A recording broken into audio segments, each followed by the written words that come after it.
সবাইকে স্বাগত জানাচ্ছি। আমি ফিরোজ তোহা। শুরুতেই সংবাদ শিরোনাম জানিয়ে দেব এই মুহূর্তে হাতে পাওয়া সর্বশেষ গুরুত্বপূর্ণ আপডেট বাংলা সংবাদ। শুরুতেই থাকছে গোপালগঞ্জের কাশিয়ানীতে বাস ট্রাকের মুখোমুখি সংঘর্ষে 5 জন নিহত হয়েছেন। এ ঘটনায় আহত হয়েছেন আরও 25 জন। রোববার সকাল 8:45টার দিকে ঢাকা খুলনা মহাসড়কের কাশিয়ানী উপজেলার মাঝিগাতি বাস স্ট্যান্ডে এ দুর্ঘটনা ঘটে।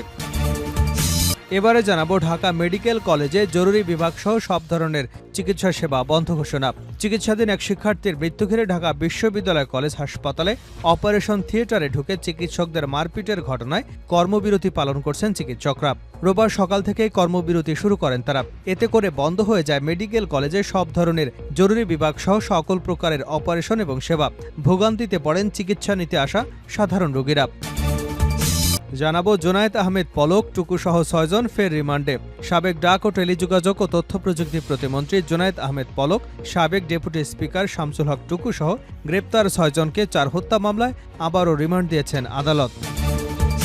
এবারে থাকছে ভয় দেখিয়ে নয়, মানুষের মন জয় করুন। দেশের গণতন্ত্রকামী জনগণকে বিএনপির 46তম প্রতিষ্ঠা বার্ষিকীর শুভেচ্ছা জানিয়ে নেতাকর্মীদের উদ্দেশ্যে দলটির ভারপ্রাপ্ত চেয়ারম্যান তারেক রহমান বলেছেন, আপনাদের প্রতি আমার স্পষ্ট বার্তা, শক্তি কিংবা ভয় দেখিয়ে নয়, ইনসাফ ও উদারতা দিয়ে মানুষের মন জয় করুন, জনগণের ভালোবাসা অর্জন করুন। তিনি বলেন, প্রতিষ্ঠার পর থেকে আজ পর্যন্ত রাষ্ট্র পরিচালনা কিংবা বিরোধী রাজনৈতিক দল হিসেবে দেশে গণতন্ত্র এবং মানুষের অধিকার প্রতিষ্ঠায় প্রতিটি আন্দোলন সংগ্রামে বিএনপি দেশ এবং জনগণের স্বার্থ সমুন্নত রেখেছে। এদিকে ভারতে পালাতে 45,000 টাকায় চুক্তি। 11 বাংলাদেশিকে সুন্দরবনে রেখে গেল দালালরা। বাংলাদেশ থেকে পালিয়ে সুন্দরবন জঙ্গলে আশ্রয়। টহলদারি চালাতে গিয়ে ভারতের পশ্চিমবঙ্গের বন দপ্তরের কর্মীদের হাতে ধরা পড়েছেন 5 শিশুসহ 11 জন। এদের মধ্যে 5 নারী এবং 1 পুরুষ রয়েছেন। বেআইনিভাবে ভারতে প্রবেশের জন্য আলিপুর আদালতে এদের পেশ করা হয়। জানিয়ে দেব এবার কি দেশের অর্থনীতির সত্যিকার চিত্রটি দেখা যাবে। শেখ হাসিনা সরকারের 15 বছরে দেশের অর্থনৈতিক অবস্থা নিয়ে সরকারের দেওয়া বক্তব্যের সাথে ভিন্নমত রয়েছে বিশ্লেষক ও বিরোধীদের। আওয়ামী লীগ সরকারের দেওয়া তথ্য ও বক্তব্য ও পরিসংখ্যানের বক্তব্যে দেশের অর্থনীতির সঠিক চিত্র দেখা যায়নি বলে তাদের অভিযোগ রয়েছে। এমন প্রেক্ষাপটে আওয়ামী সরকারের ক্ষমতাচ্যুত হবার পর গঠিত অন্তর্বর্তীকালীন সরকার দেশের অর্থনীতির প্রকৃত চিত্র জানতে গত 28শে অগাস্ট একটি শ্বেতপত্র প্রস্তুত কমিটি গঠন করেছে। বৃহস্পতিবার প্রথম সভায় শ্বেতপত্রের মূল উদ্দেশ্য ও কাজের পরিধি নিয়ে আলোচনা হয়। ওই কমিটির প্রধান অর্থনীতিবিদ দেবপ্রিয় ভট্টাচার্য শ্বেতপত্র প্রসঙ্গে বলেন, এর মাধ্যমে বর্তমান সরকারের উপলব্ধি করবে কী ধরনের উত্তরাধিকারের অর্থনীতিতে তাদের কাজ করতে হবে, সেই ভিত্তিভূমি নিরূপণ করাই আমাদের কাজ। শ্বেতপত্রে মেগা প্রকল্প নিয়ে পর্যালোচনা করার কথাও জানান তিনি। 90 দিনের মধ্যে এটি সরকারকে জমা দেবার কথা বলা হয়েছে প্রজ্ঞাপনে। এবং সর্বশেষ জানাবো আন্তর্জাতিক সংবাদ। লাইবেরিয়ার পতাকাবাহী জাহাজে ক্ষেপণাস্ত্র হামলা হুতির। এবারও এডেন উপসাগরে পণ্যবাহী জাহাজ লক্ষ্য করে হামলা চালালো ইয়েমেনের সশস্ত্র গোষ্ঠী হুতি। লাইবেরিয়ার পতাকাবাহী জাহাজ এমবি গ্রোটন লক্ষ্য করে 2টি মিসাইল ছোড়া হয়। রোববার এক প্রতিবেদনে ভয়েস অব আমেরিকা এ তথ্য জানিয়েছে। এতক্ষণ শিরোনাম শুনছিলেন, এবার বিস্তারিত। প্রিয় দর্শক, আপনি যদি এই চ্যানেলে নতুন হয়ে থাকেন, ভিডিওটি দেখতে দেখতে চ্যানেলটি সাবস্ক্রাইব করে আমাদের সঙ্গে থাকুন। আর এই ভিডিও সম্পর্কে আপনি আপনার মূল্যবান মতামতটি কমেন্ট বক্সে জানিয়ে দিন। আর হ্যাঁ প্রিয় দর্শক, জানিয়ে দিন ভিডিওটি কোথা থেকে দেখছেন। গোপালগঞ্জে বাস ট্রাক সংঘর্ষে ঝরল 5 প্রাণ। গোপালগঞ্জের কাশিয়ানীতে বাস ট্রাকের মুখোমুখি সংঘর্ষে 5 জন নিহত হয়েছেন। এ ঘটনায় আহত হয়েছে অন্তত 25 জন।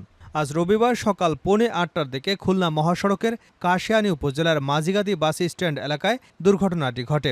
ভাঙা হাইওয়ে থানার উপপরিদর্শক আব্দুল্লাহেল বাকি জানিয়েছেন, খুলনা থেকে ছেড়ে আসা ঢাকাগামী ইমাদ পরিবহনের একটি বাস ঘটনাস্থলে পৌঁছলে বিপরীত দিক থেকে আসা আরেকটি ট্রাকের সঙ্গে মুখোমুখি সংঘর্ষ হয়।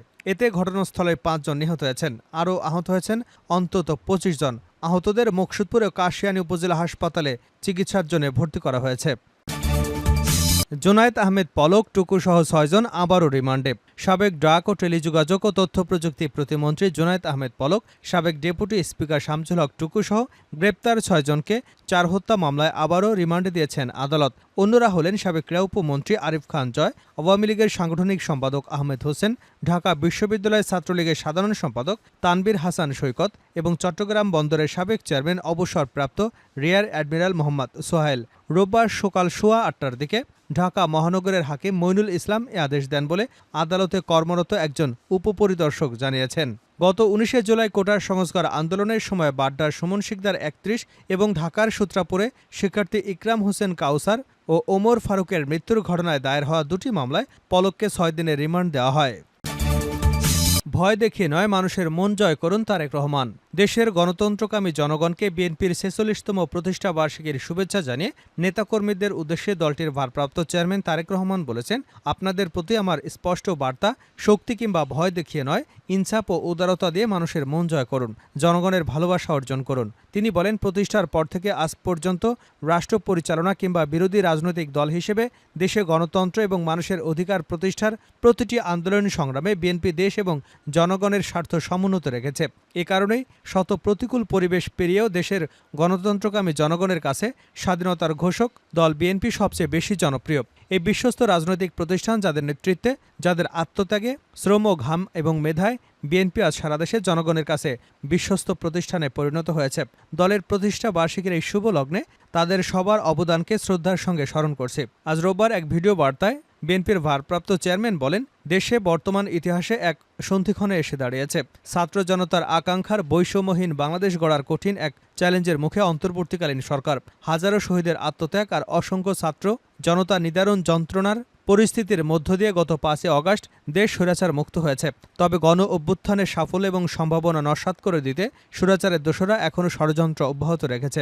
আমি বিশ্বাস করি, বাংলাদেশের পক্ষে শক্তি সতর্ক থাকলে বাংলাদেশকে আর বিপদে নেওয়া যাবে না, আর পথ হারাবে না বাংলাদেশ। তারেক রহমান বলেন, ষড়যন্ত্র কিংবা অপপ্রচার চালিয়ে গত ১৫ বছরে অন্যায় অবিচার জনগণকে তুলে নেওয়া, এগুলো করা যাবে না। রাষ্ট্রীয় স্থাপনা গণভবন ছিল দেশের রাষ্ট্র এবং রাজনীতির ঐতিহ্যবাহী স্মারক। গণভবন বর্তমানে স্বৈরাচারী হাসিনার দুর্নীতি ও দুঃশাসনের অনাচার অপকর্মের প্রতীক হয়ে গেছে।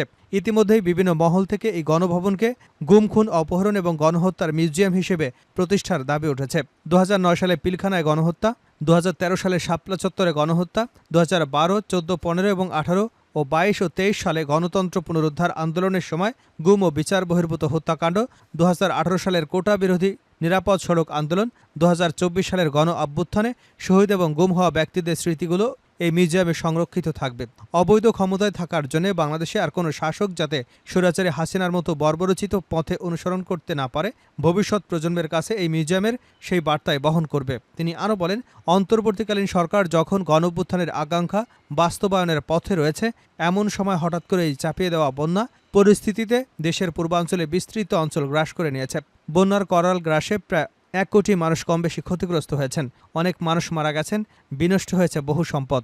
এমন পরিস্থিতিতে সাধ্যমতো বন্যার্তদের পাশে দাঁড়াতে বিএনপির প্রতিষ্ঠা বার্ষিকীর সকল কর্মসূচি বাতিল করেছে। ইতিমধ্যে কোনো কোনো এলাকায় বন্যার পানি কমতে শুরু করেছে। ফলে যারা বন্যায় ক্ষতিগ্রস্ত হয়েছেন, এই মুহূর্তে তাদেরকে বন্যা পরিস্থিতির বিধ্বস্ত যারা হয়েছেন, যাদের ঘরবাড়ি ভেঙে গেছে, তাদের পুনর্বাসন প্রক্রিয়া ও বন্যা কবলিত পরিস্থিতি থেকেও কিছুটা মুক্তি দেওয়ার চেষ্টা করতে হবে। সুতরাং আপনারা বন্যায় ক্ষতিগ্রস্তদের প্রতি আপনাদের সহযোগিতা অব্যাহত রাখুন, সমন্বিতভাবে ক্ষতিগ্রস্তদের পাশে দাঁড়ান। বিশেষ করে যেসব পরিবারের নারী, শিশু, বৃদ্ধ কিংবা বৃদ্ধা রয়েছেন, অগ্রাধিকার ভিত্তিতে তাদের প্রতি সহায়তার হাত বাড়িয়ে দিন। সফলজনকভাবে বন্যা পুনর্বাসন প্রক্রিয়া সম্পন্ন করতে একজন নাগরিক হিসেবে সরকারি উদ্যোগ বাস্তবায়নেও সক্রিয় ভূমিকা রাখুন। ভারতে পালাতে ৪৫,০০০ টাকায় চুক্তি, ১১ বাংলাদেশকে সুন্দরবনে ফেলে রেখে গেল দালালরা। বাংলাদেশ থেকে পালিয়ে সুন্দরবনের জঙ্গলে আশ্রয়। টহলদারি চালাতে গিয়ে ভারতের পশ্চিমবঙ্গে বন দপ্তরের কর্মীদের হাতে ধরা পড়েছে ৫ শিশুসহ ১১ জন।